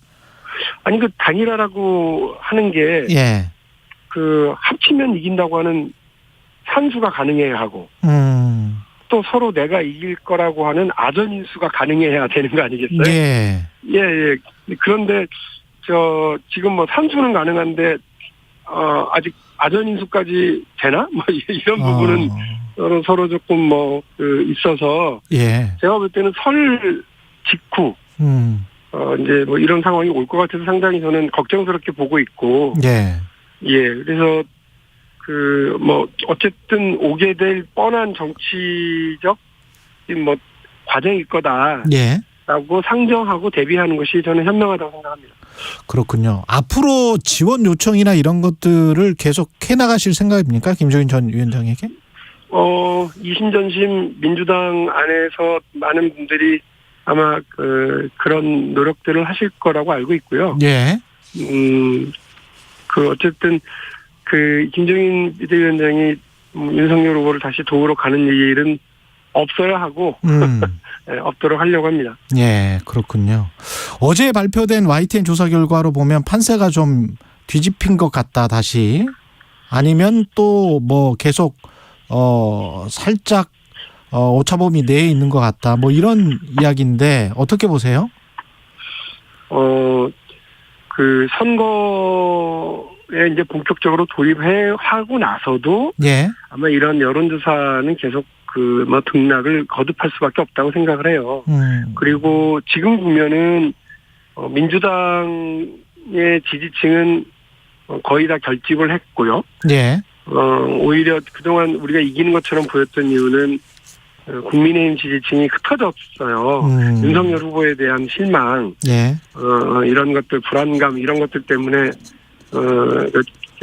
결집을 해내지 못해서 생겨나는 거였는데 이러저러한 이유로 결집을 이뤄낸다면 어쨌든 아마 그 두 후보가 비등비등하게 한 2-3% 차이로 갈 거고 승부도 그 안에서 날 거라는 건 뭐 이미 다들 알고 있었던 것 아니겠습니까? 그렇죠. 그래서 최근에 윤석열 후보에게 조금 유리한 여론조사가 나온다고 해서 저희가 뭐 당황하거나 뭐 다른 급작스러운 다른 전략적인 선택을 해야 되거나 그렇게 보지는 않습니다.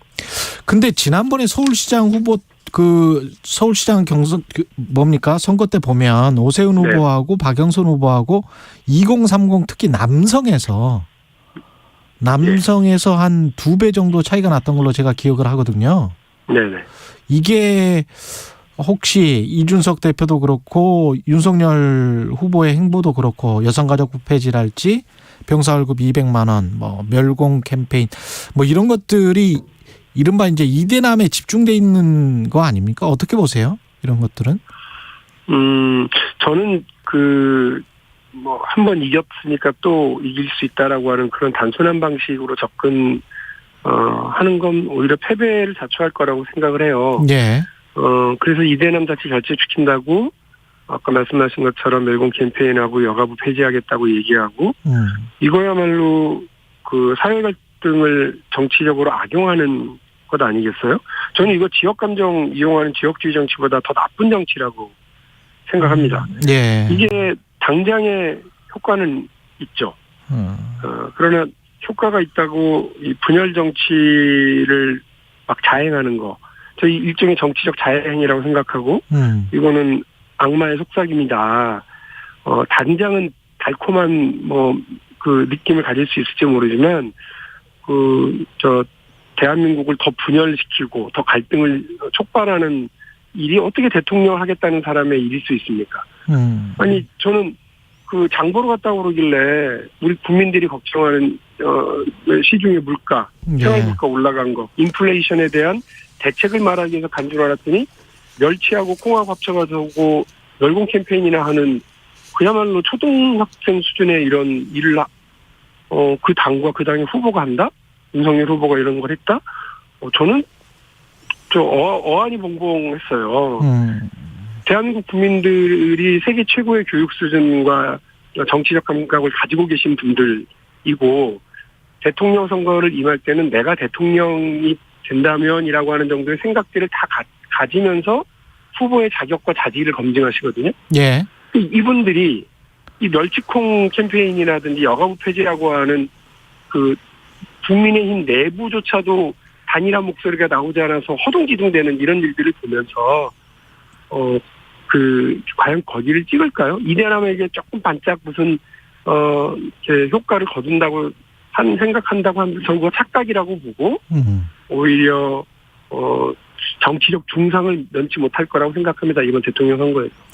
그 북핵 미사일 만약에 진짜 발사할 것 같으면 선제 타격 이야기를 했는데 그걸 이제 나중에는 이제 우리 국방부서에도 있는 내용을 그냥 선명한 것뿐이다 이렇게 어떤 말을 거두는 듯한 그런 인상을 줬는데요. 어떻게 보십니까? 이 대북 현안에 대한 인식은 윤석열 후보?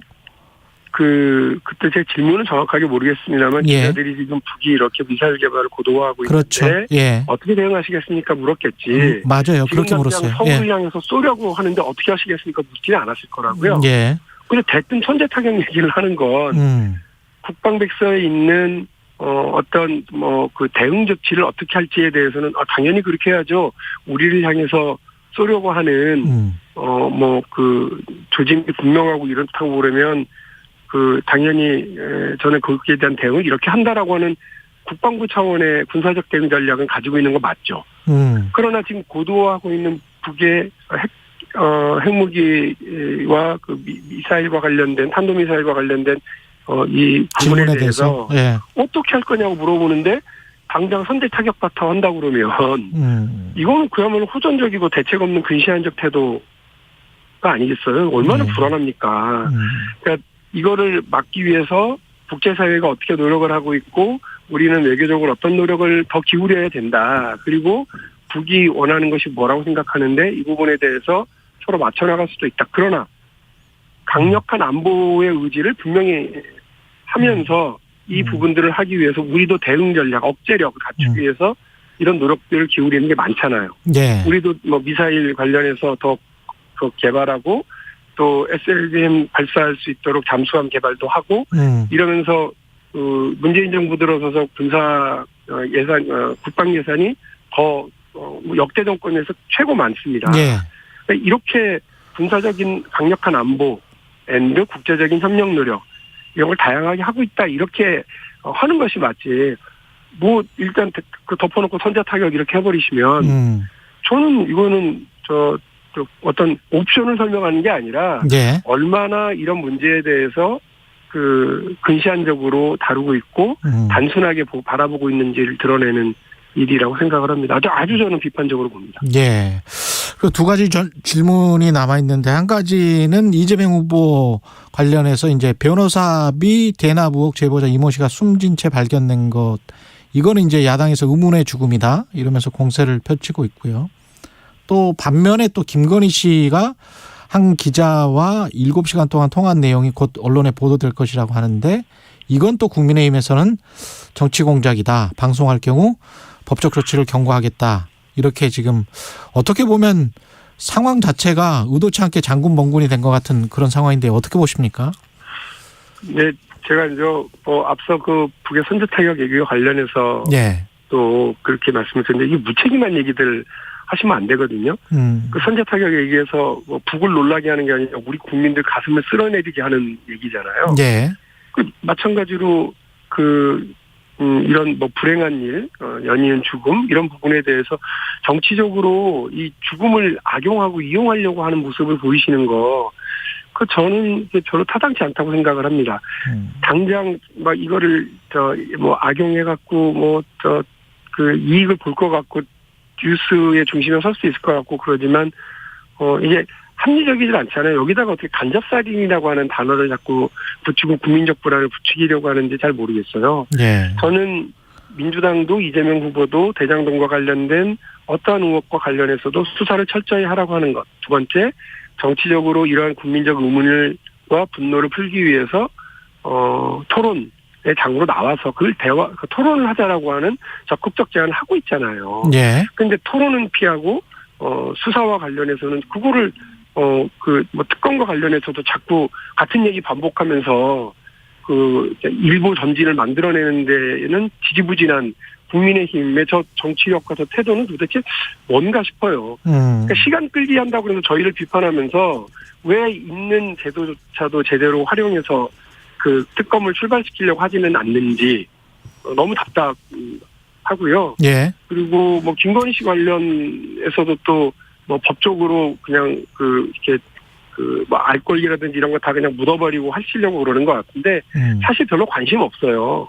김건희 씨가 누구랑 7시간 통화하면서 무슨 얘기를 했는지 그거에 대해서 무슨 관심이 있습니까? 이미 윤석열 후보가 본인의 입으로 본인이 얼마나 대통령으로서의 자질이 부족한지 준비가 안 돼 있는지를 만천하에 말씀하고 계시는데 굳이 부인 얘기를 끌어서까지 이 얘기를 확인받고 싶은 생각이 전혀 없거든요. 예. 그러니까 뭐 국민의힘에서 저는 오히려 책임 있게 이런 그 대장동 특검 문제 혹은 관련된 방송 토론에 적극적으로 나오시라고요. 괜히 말만 이렇게 큰 소리를 내면서 발 빼고 무책임한 태도를 보이시지 마시고 예. 특검도 하루빨리 토론도 하루빨리 이렇게 할 수 있도록 좀 해주시면 감사하겠습니다. 알겠습니다. 말씀 감사하고요. 더불어민주당 선대위의 박용진 공동선대위원장이었습니다. 고맙습니다. 네, 감사합니다. 오늘 하루 이슈의 중심. 당신의 아침을 책임지는 직격 인터뷰. 여러분은 지금 KBS 1라디오 최경영의 최강시사와 함께하고 계십니다.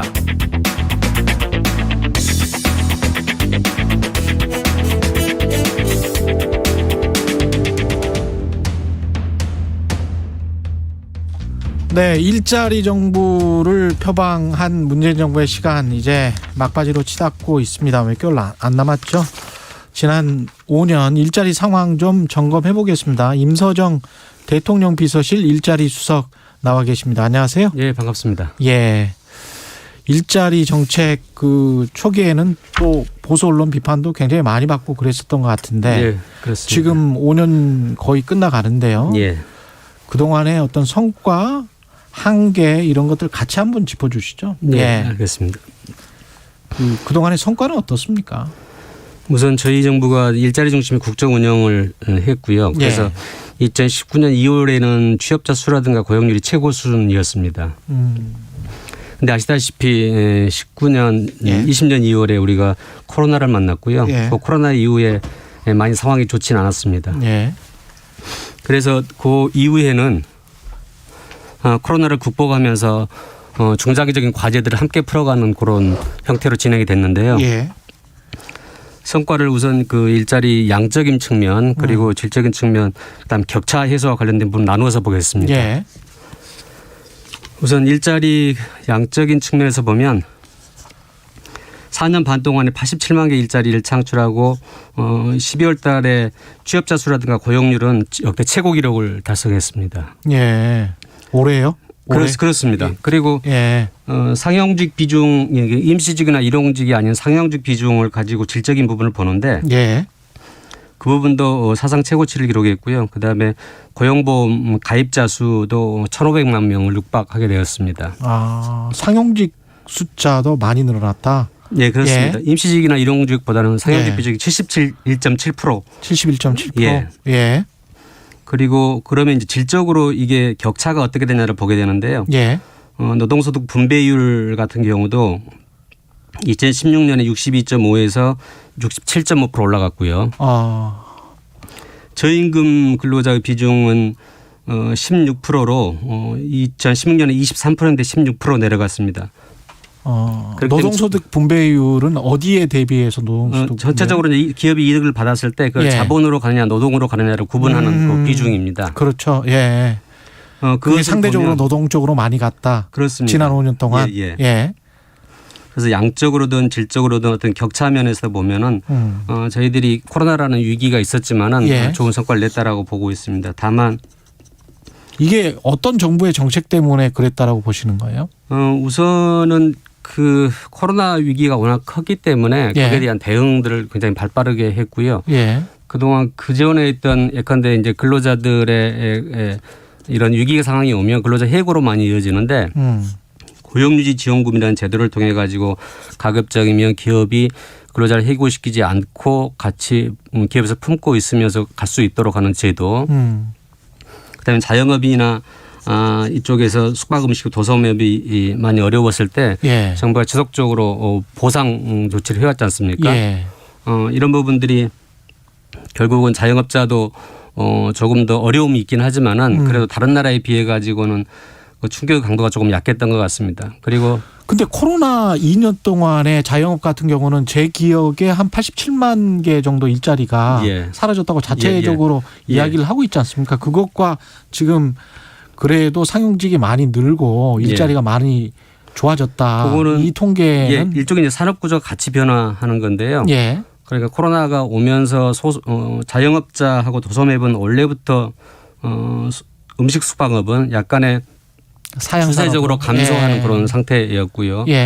코로나가 이제 그 위기를 가중시켰다고 보여집니다. 다만 이제 거기서 나왔던 분들이 딱 그분들은 아니더라도 비대면 예컨대 그 비대면 산업으로 육성은 더 활발하게 됐던 것 같습니다. 그쪽으로 이직을 할 수 있었. 그렇습니다. 택배나 배달 쪽의 근로자들은 대폭적으로 증가를 했기 때문에 일정 부분은 이동을 했고요. 그다음에 저희 정부에서 내세웠던 것들이 이제 디지털 인재. 그다음에 뉴딜 관련해 가지고 그린 인재 이런 부분들을 많이 내세웠고 그쪽으로 인재를 많이 갈 수 있도록 훈련을 통해서 특히 소프트웨어 관련된 쪽 훈련을 통해서 이전을 지원을 했습니다. 그런 부분들이 아마 도움이 됐을 걸로 저는 생각을 하고 있고요. 그래서 한편으로는 코로나에 대응하면서 한편으로는 산업구조의 대응에 나가는 그런 형태를 취해서 그 회복의 속도를 빨리 했던 걸로 볼 수 있습니다. 지금 주 52시간 도입 가지고는 정치권이 아직도 지금 논란 중인 것 같은데 특히 그리고 중소기업 쪽에서는 이게 조금 강한 규제다 이렇게 이야기하시는 분들도 많잖아요. 어떻게 보십니까? 주 52시간. 저희들이 보기에는 주 52시간은 이제 법적으로는 다 시행이 됐고요. 시행하기 전에 중소기업 그 업계들의 의견을 물었었습니다. 물었을 때 되게 90% 이상이 지금 좀 괜찮겠다. 그리고 한 7% 정도는 좀 더 어렵다라는 이야기를 했었는데 그 상황에서 이제 그 7%가 어렵다는 분들은 되게 업종에 한정이 좀 되어 있습니다. 예컨대 뿌리 산업 쪽이라든가 아니면 조선업이라든가 아니면 IT나 소프트웨어 쪽에서 갑자기 이제 인력들이 필요하기 때문에 그런 거고요. 그런 가정을 생각을 해서 법을 52시간제로 가는 과정에 다양한 형태의 입법을 조치를 했었습니다. 예컨대 탄력적 근로시간제를 6개월로 확대를 했는데 그거는 어떤 의미냐면은 그러니까 우리가 주 52시간은 40시간 플러스 12시간 연장 근로할 수 있다는 거잖아요. 그렇죠. 그걸 6개월 이내에. 그러니까 평균해서 40시간 플러스 12시간 하면 되는 거고요. 선택적으로 하는 근로시간제도 본인들이 근로시간을 선택할 수 있도록 하거나 또는 재량 근로자라고 해가지고 일정한 재량을 가지고 할 수 있는 사람들은 근로시간에 제한 없이 할 수 있도록 하는 규정들이 있거든요. 예.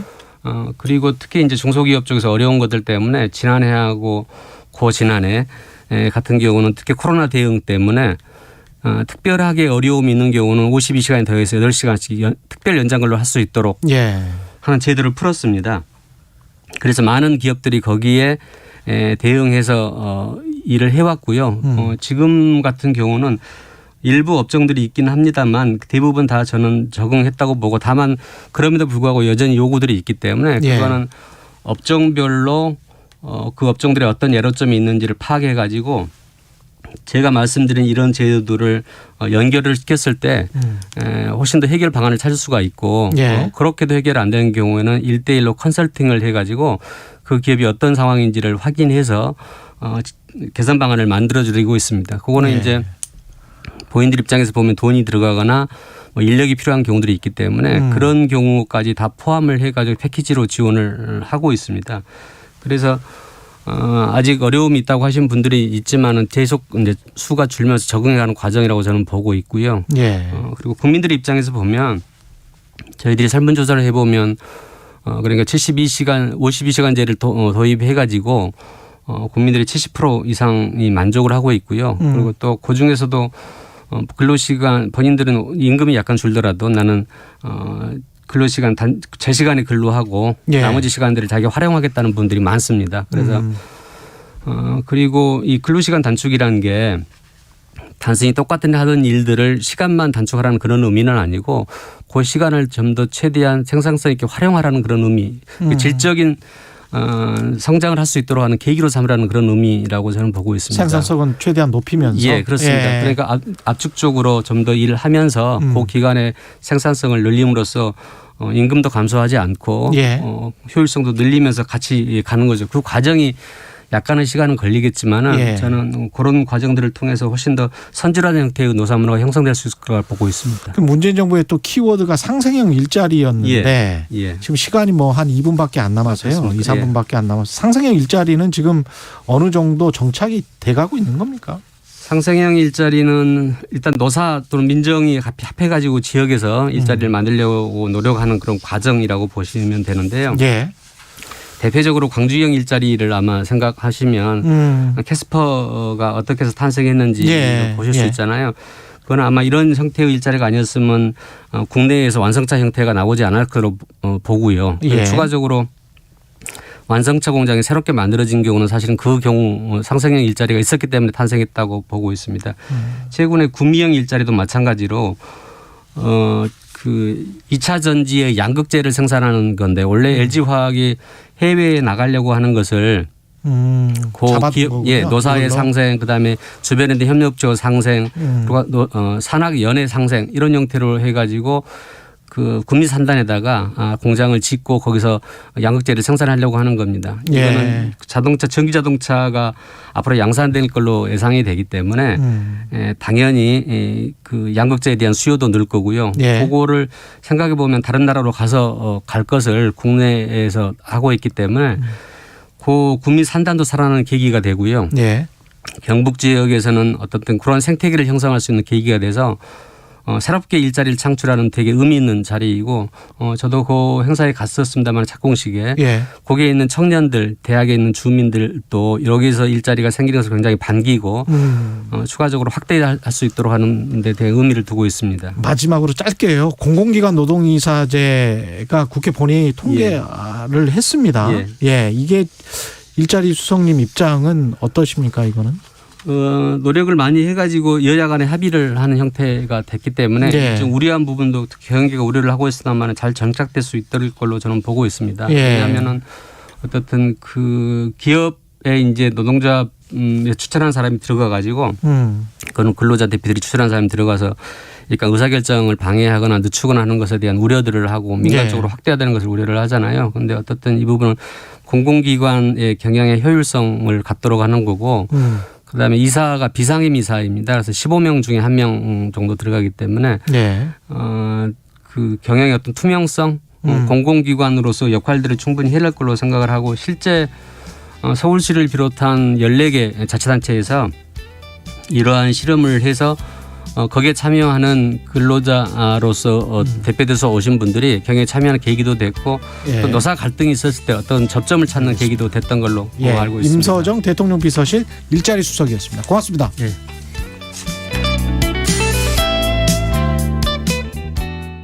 잠시 후 8시 반부터 일부 지역국에서는 해당 지역 방송을 보내드립니다.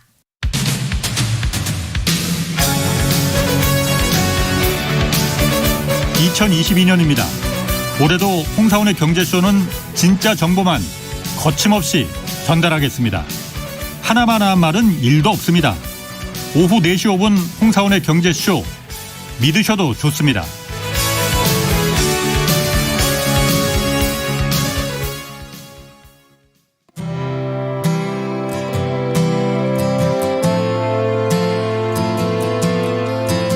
(2022년도) 주진우 라이브와 라이브 리브 러브.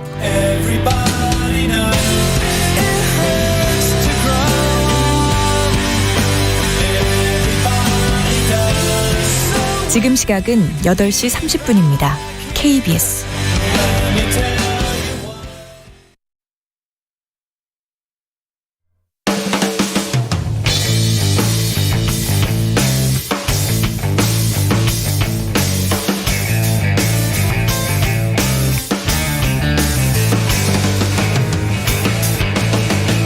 최경영의 최강 시사.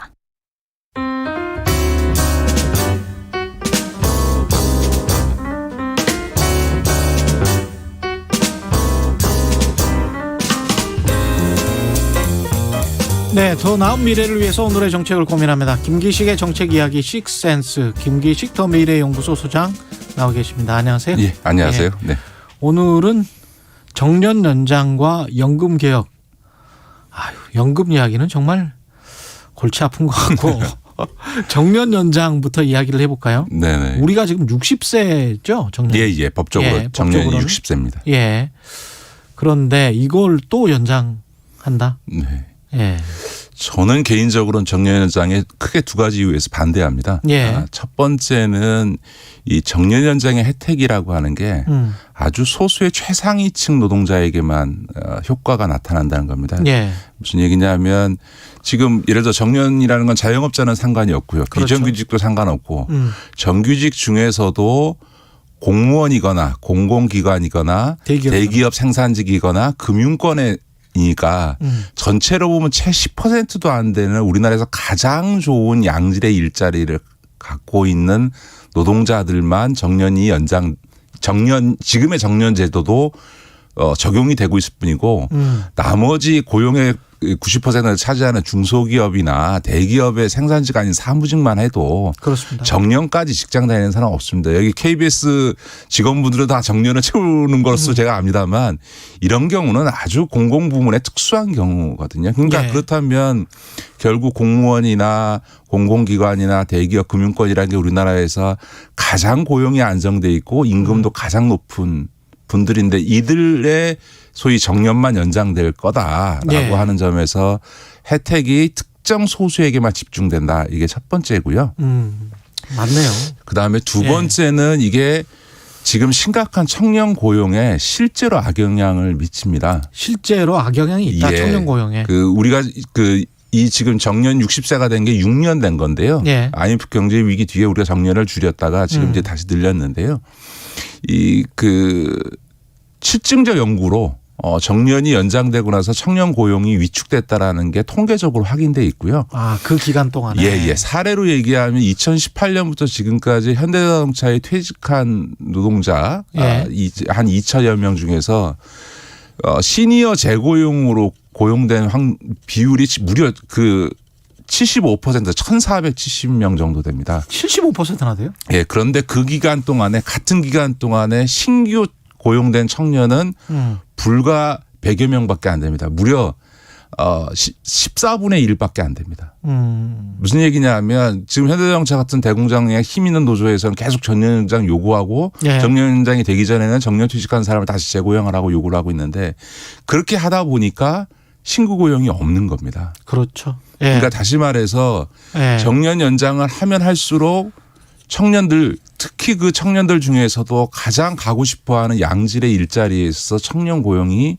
계속 위축될 수밖에 없는 이런 문제가 발생하는 거죠. 그게 그렇다면 그리고 이제 세대 갈등의 또 진원지가 되는 거고요. 그렇죠. 네. 그런 점에서 보면 우리 사회가 이 양질의 일자리들을 청년에게 먼저 줘야 될 거냐 아니면 그동안 그 최고의 양질의 일자리를 누려왔던 분들의 그 기득권을 연장해 줄 거냐.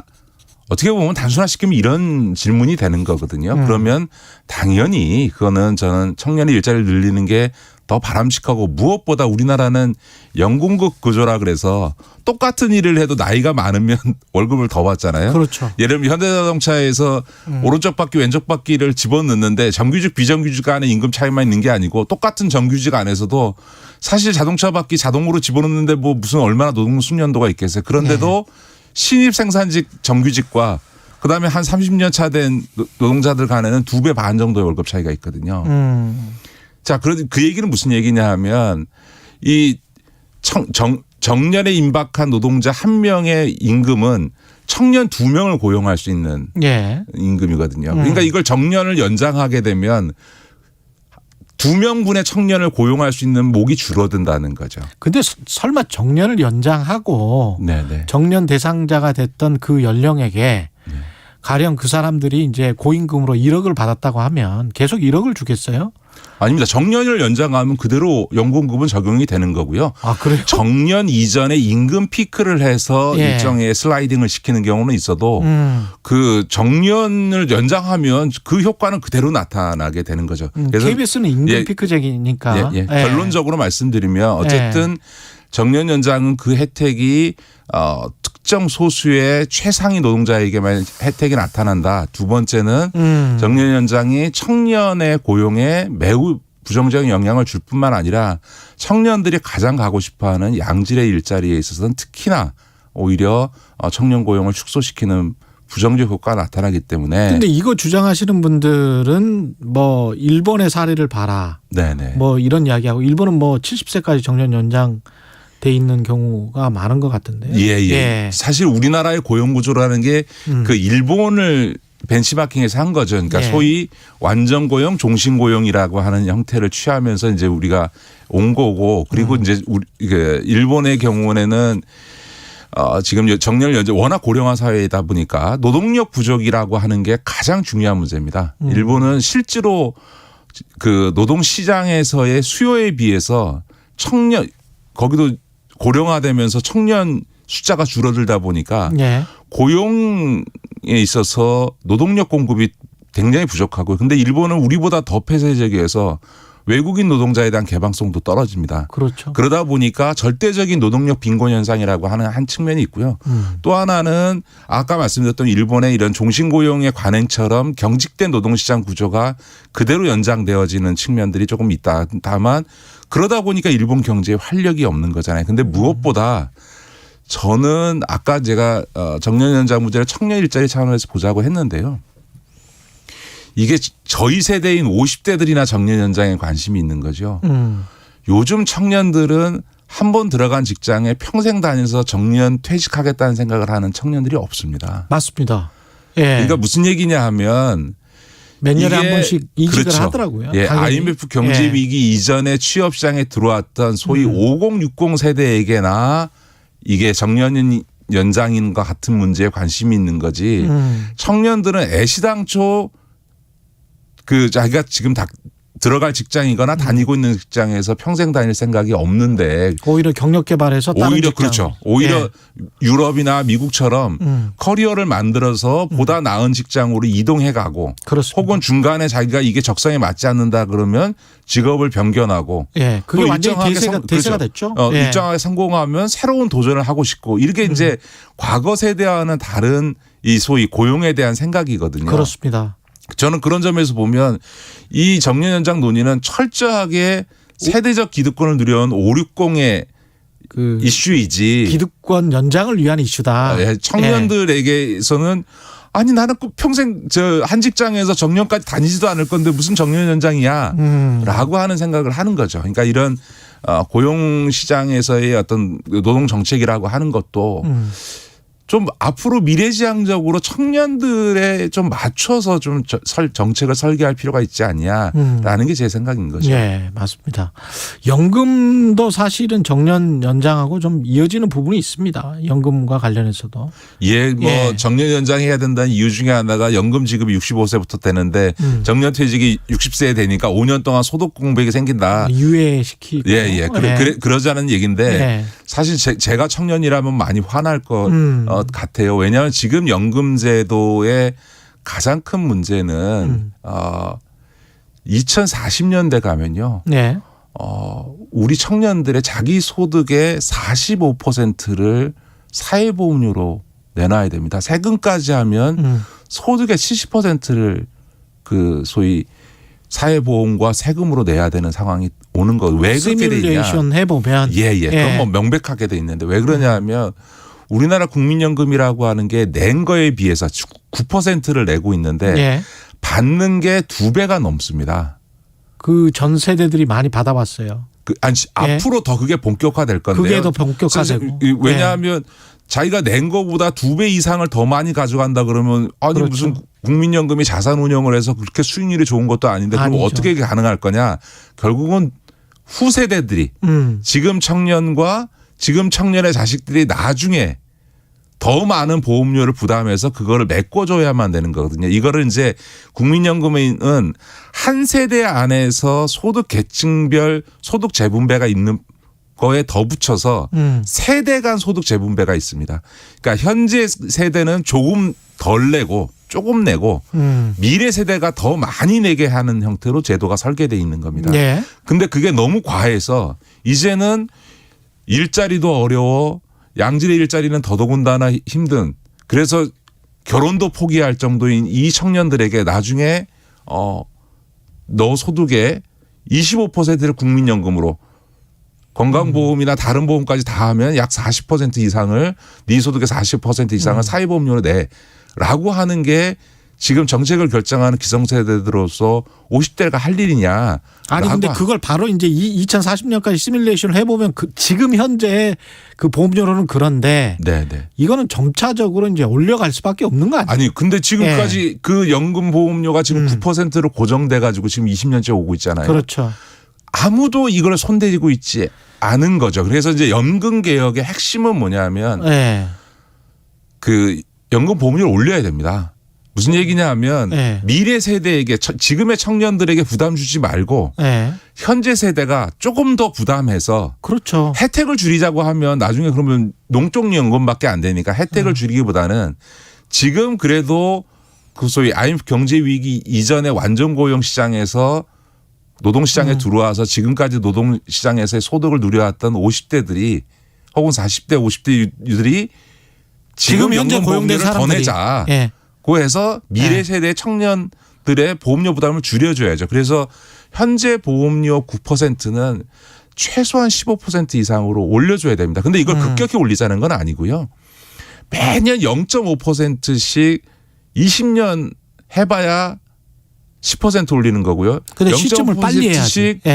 그 5년 하게 되면 사실 10년만 하게 되면 5% 오르는 거거든요. 그렇죠. 자, 그래서 이 나중에 연금보험료 인상 폭을 줄이고 청년 세대에게는 부담을 줄여주려면 이 연금 개혁을 빨리 해야 되는 거죠. 빨리 해야 됩니다. 시점이 빨라야 돼요. 그래서 맞는 말씀입니다. 좀 정책 결정권자인 50대들이 이제 결단해야 된다. 정년 연장을 하지 말고 연금은 빨리 연금보험료를 올려서 미래에 부담 주지 말고 지금 벌고 있는 기성세대들이 보험료를 더 내야 된다. 이 결단을 해야 되는 거죠. 그래야지 계속 연금이 갈 수 있다. 그렇죠.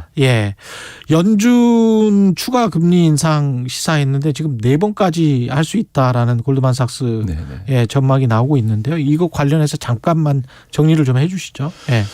분명히 말씀드릴 수 있는 거는 금리 인상은 한다. 그러나 몇 번을 어느 정도 할 것인가는 그렇게 단정적으로 보기는 어렵다. 왜냐하면 똑같습니다. 우리도 똑같은 건데요. 그 코로나19 이후에 경제가 지금 미국 같은 경우는 우리 청취자들이 체감할 수 없을 정도로 지금 인플레이션이 굉장히 높습니다.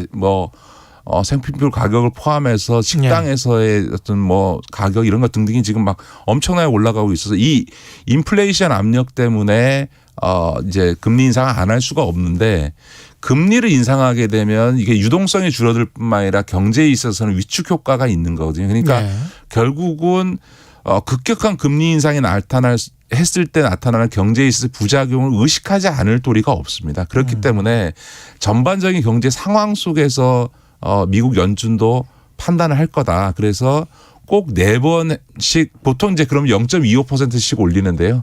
4번 올린다는 건 1% 올린다는 거거든요. 물론 그 이상 올릴 수도 있습니다만 그런 정도까지 할지는 좀 더 지켜봐야 된다라고 보고요. 다만 분명한 거는 최소한 2번 이상은 할 거다. 그리고 금리는 인상하는 게 맞다. 그러면 당연히 대한민국도 그걸 따라가지 않을 수 없다. 이건 분명한 거죠. 오늘 말씀 감사합니다. 여기까지 듣겠습니다. 김기식의 식센스 더 미래연구소 김기식 소장님이었습니다. 고맙습니다. 네, 고맙습니다. KBS 1라디오 최경영의 최강시사 듣고 계신 지금 시각은 8시 44분입니다. 이 시각 교통정보입니다. 사고 주변으로 출근길 정체가 더 심해져 있습니다. 서울 시내 내부순환로 성산 방향이고요. 홍지문 터널 안에서 추돌 사고가 있었습니다. 처리는 방금 막 마무리가 됐는데 여파가 남아서 정체고요. 동부간선도로 성수 분기점 방면은 노원교를 조금 못 가서 3차로에 고장난 차가 서 있습니다. 이를 처리하면서 수락 지하차도 진입점부터 노원교 쪽으로 정체가 심해져 있습니다. 고속도로에서도 경부고속도로 부산 쪽 수원에서 승용차 관련한 추돌 사고가 발생했고요. 2차로를 차단하고 처리를 하고 있고 지장을 받아 정체입니다. 반대 서울 방향으로는 기흥에서 수원까지와 양재 이전에서 반포까지 교통량이 많아서 밀리고 있습니다. 지금까지 KBS 교통정보센터였습니다.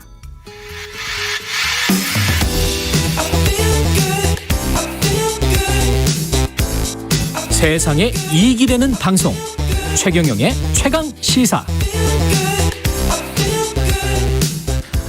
네, 광주 현대산업개발 아파트 공사 현장에서 발생한 붕괴 사고, 2차 붕괴 위험으로 구조 수색 작업도 쉽지 않은 그런 상황인데요. 사고 현장을 직접 다녀오셨습니다. 대한민국 산업현장교수단 최명기 교수님이 연결돼 있습니다. 안녕하세요. 네, 안녕하십니까. 최명기입니다. 예, 교수님 광주 현장에 지금 다녀오신 거죠? 지금도 광주에 가 있습니다. 아, 그렇군요. 이 현장 어떻습니까, 지금 상황이? 기술인 입장에서 봤을 때 참 가슴이 아프고요. 어떻게 이 21세기에 이런 사고가 발생이 됐는지 참 안타깝고 참 굉장히 참 마음이 씁쓸한 그런 상태인데요. 지금 현장 상황은 아마 이제 매스컴에서 많이 보셨던 것처럼 건물 자체가 이제 동쪽과 현재 서쪽에가 이제 그 각 아파트 세대가 있어요. 그러니까 이 건물은 총 4개 세대가 이제 들어가게 되는데 이번에 이제 붕괴가 됐던 데는 현재 그 남쪽 방향에 현재 A 세대, B 세대 이쪽에서 현재 약간 이제 거실 쪽 이쪽 부분이 현재 이제 파괴가 됐다 이렇게 보시면 되겠는데요. 지금 이제 동서쪽은 완전히 이제 붕괴가 좀 됐고요. 24층부터 시작해서. 그다음에 이제 남서쪽 같은 경우에도 현재 24층부터 현재 그 38층까지 코너부 이쪽이 현재 붕괴가 되어 있는 상태고, 어제 이제 그 드론을 이용해서 이제 항공으로 이제 촬영한 사진들을 보게 되면 현재 겉면, 그러니까 외면 쪽만 현재 벽면만 세워져 있고, 거실 쪽이 현재 완전히 비어 있는 그런 상태라고 보시면 되겠습니다. 이 사람들 수색은 불가능합니까? 지금 어떻습니까? 지금 문제가 이제 그 수색대의 그 안전이 가장 더 큰 문제잖아요. 그렇죠. 정말 평택사고 그건 때문에요. 그렇죠. 지금 뭐 건물 전체가 붕괴될 가능성은 없지만은요. 이제 수색을 하는 과정 중에서 뭐 타워 크레인이 현재 넘어간다든지 또는 그 외벽이 현재 혼자 서 있는 현재 그 외벽 이쪽 부분이 또 넘어갈 가능성이 있고, 또는 이게 붕괴가 되면서 이제 그 슬래버들이 현재 이렇게 층층에 쌓여 있거든요. 이런 어떤 쌓여 있는 하중에 의해서 그 부위가 또 하중이 집중이 되면서 더 추가적으로 붕괴될 가능성도 있어서 수색을 상당히 좀 그 구조대의 안전을 확보를 하면서 수색을 해야 하기 때문에 좀 시간이 좀 지연이 되는 것 같습니다. 그럼 구조대의 안전을 확보하면서 수색을 하려면 뭔가 지지대나 받침대 이런 것들을 뭐 건설을 하면서 해야 된다는 거예요? 어느 정도 좀 위험한 부위에 대해서는 보강을 하면서 좀 해야 될 것 같고요. 그래서 아마 오늘 오전에 아침에 나온 게 오늘 아마 수색을 하게 되는데 예. 수색을 하는 과정 중에서 약간 보강을 하면서 수색을 하겠다 이제 그런 현재 그 정보도 좀 있습니다. 그렇군요. 아까 뭐 21세기에 어떻게 이런 일이 일어날 수 있는지 이런 말씀하셨는데 일어날 수 없는 사고입니까? 보통 다른 건설 현장에서는 이런 어떻게 사고가? 보면 이런 사고는 거의 후진국에서 발생되는 그런 사고고요. 예. 실제 일반적으로 뭐 공사를 하는 과정 중에서 이 콘크리트를 타설하기 위해서 저희들 이용어로는 거푸집 봉발이라는 용어를 쓰고 있는데 거푸집 뭐요? 네, 거푸집 봉발이요. 지지대라고 보시면 됩니다. 예. 네. 이게 이제 붕괴가 돼서 그 위에서 작업하시는 분들이 사망하는 경우는 종종 있는데 예. 이렇게 하부에 있는 건물이 총 16개 층 정도가 일괄로 이렇게 무너지는 경우에는 지금까지 이런 경우는 없었거든요. 아, 이게 그러면 이렇게 일괄로 무너진 건 뭘 의미하는 겁니까? 기술인 입장에서 결국은 부실 설계 부분도 좀 고려를 해볼 수도 있고요. 부실 설계부터 네. 잘못됐다. 네, 그렇죠. 예. 그리고 실제적으로 아마 시공은 뭐 당연히 이제 잘못됐으니까 이런 문제가 생겼겠죠. 예. 그래서 아마 이제 설계적인 측면에서는 이제 확인을 좀 더 해봐야 되는 사항이지만 구조 자체가 좀 쉽게 무너질 수 있는 구조였다. 다시 말해서 이게 이제 뭐 무량판 구조였다라고 해서 아마 옛날 삼풍백화점 아마 그 구조가 비슷하다 이렇게 이제 얘기를 하게 되는데요. 예. 이 구조는 이제 그 건물이 고가 없고 그냥 기둥하고 슬랩으로 이렇게 구성이 돼 있다 보니까 힘을 더 많이 받는다는 거예요. 건물 자체가. 그래서 쉽게 무너질 수 있는 구조였다라는 그런 가정도 생각을 해볼 수가 있고요. 그다음에 설계가 잘못돼 있다 하더라도 시공하는 과정에서 이 콘크리트 자체가 충분히 견뎌주면 되는데 예. 이걸 견뎌주지 못해서 붕괴가 됐거든요. 예. 결국은 이 이야기는 부실 시공이 있었다는 이야기입니다. 가장 첫 번째 이제 들 수 있는 부분이 예. 콘크리트가 영하의 날씨에 이제 콘크리트 타설하다 보니까 이게 콘크리트가 굳는 게 아니고 이제 얼어버린 거예요. 그러다 보니까 어떤 힘이 가해졌을 때 이게 이제 제 능력을 발휘를 못해서 예. 무너졌을 가능성도 이제 가장 농후하게 제가 생각을 하고 있는 부분은 이제 그 부분이고요. 예. 그리고 아마 콘크리트에다가 이제 외부적인 어떤 그런 요소들, 예를 들어서 뭐 그날 바람이 굉장히 세게 불었고요. 축구시 같은 경우에는. 그리고 현재 크레인이 또 회전을 하면서 어떤 힘을 또 콘크리트 구조물에 이렇게 이제 가해지게 됩니다. 왜냐하면 크레인 자체가 넘어지지 않게끔 콘크리트하고 크레인을 이렇게 연결해주는 이런 지지대들이 있는데 이 크레인을 사용하다 보면 이 지지대의 힘이 가해져서 역시 구조물에 힘을 가했을 것이다라고 생각할 수가 있고요.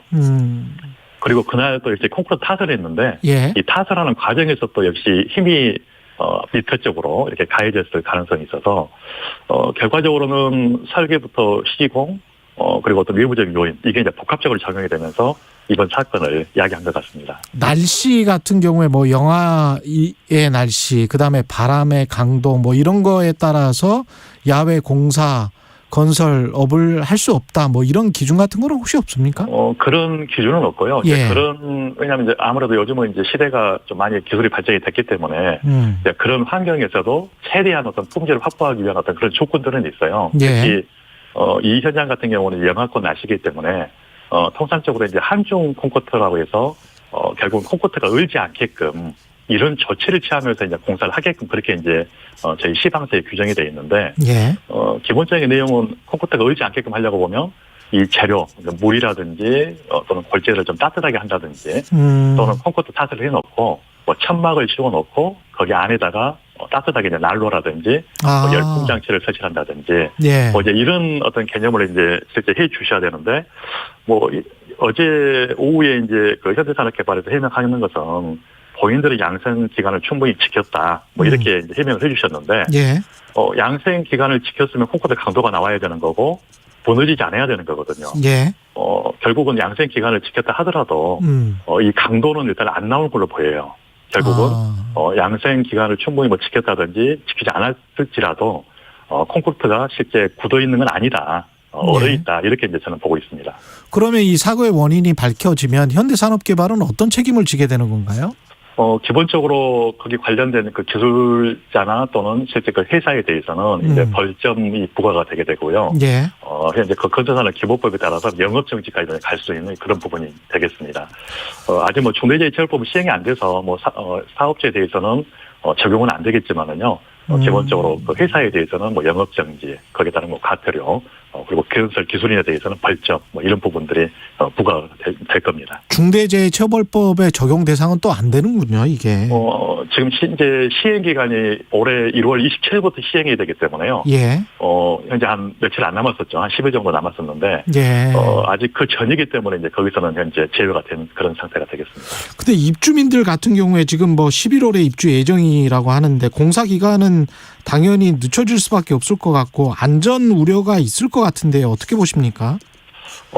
지금 이게 참 건설 산업의 건설 산업에서 안전사고가 계속 발생되는 이유 중에 하나가요. 예. 바로 이제 앵커님께서 말씀하신 그 상황이거든요. 예. 무슨 이야기냐면 공사를 하는 중에 예. 어떤 문제에 의해서 공사가 중지가 되게 되면 그 기간만큼 이 준공 기간이 늘어나는 게 가장 기본적인 상식이죠, 이게.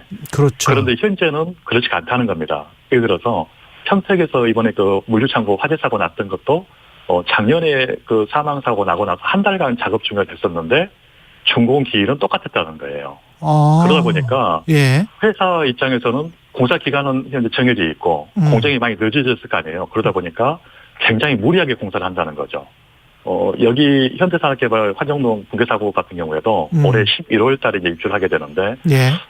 제가 보는 관점에서는 상당히 공정이 좀 늦은 상태라고 파악이 좀 되고 있는데. 그러면 계약서상에 뭐 공사 기간이 늦춰지면은 뭐 이자를 뭐 얼마를 지급해야 된다 뭐 이런 조항들 때문에 혹시 그런 건가요? 그렇죠. 예를 들어서 뭐 이 사업을 아마 수행을 할 때 금융에서 아마 이제 대출을 받아서 아마 이제 사업을 하게 되고 하다 보니까 금융 이자도 있을 거고요. 예. 그리고 이제 입주민들에게 이제 그 기간을 못 지켰기 때문에 거기에 따른 연체료 부분도 있을 거고요. 그렇습니다.